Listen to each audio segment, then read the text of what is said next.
श्री सद्गुरू ब्रह्मचैतन्य गोंदवलेकर महाराज यांचे 14 जूनचे प्रवचन.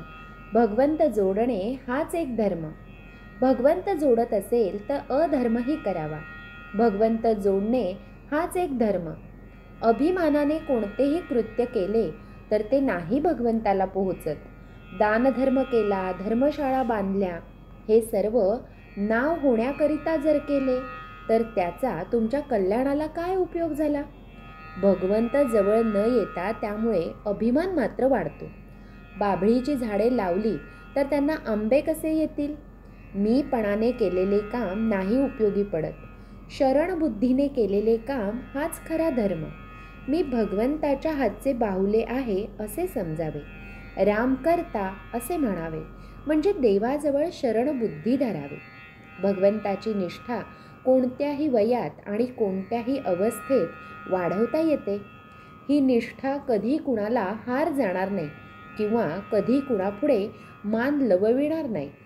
एकदा भगवंतावर पूर्ण निष्ठा ठेवल्यावर मग काळजीचे कारणच काय? काळजीने कार्याचा नाश होतो आणि कर्तव्याचा विसर पडतो.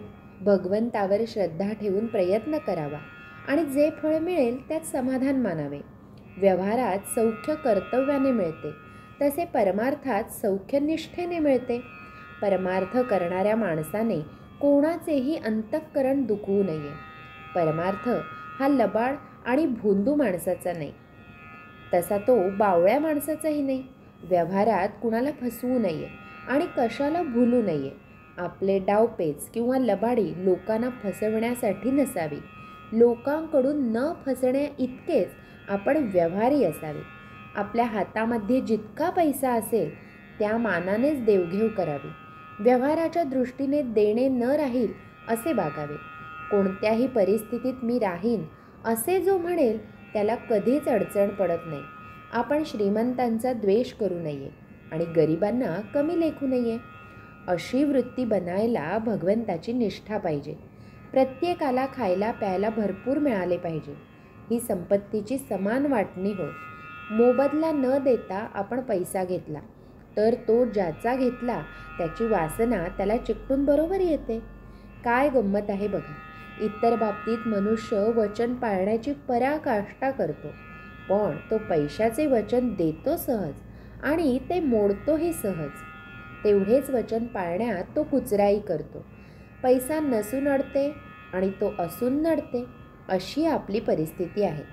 संन्याशाने 1 दिवसांचा संग्रह करावा, गृहस्थाने 3 दिवसांचा संग्रह करावा. आपल्याजवळ 3 दिवस खायला आहे असे पाहिल्यावर आपण मुळीच काळजी करू नये. श्रीराम समर्थ. मी करता आहे ही प्रपंचातील पहिली पायरी, तर राम करता आहे ही परमार्थातील पहिली पायरी. श्री सद्गुरू ब्रह्मचैतन्य गोंदवलेकर महाराज की जय. जय जय रघुवीर समर्थ.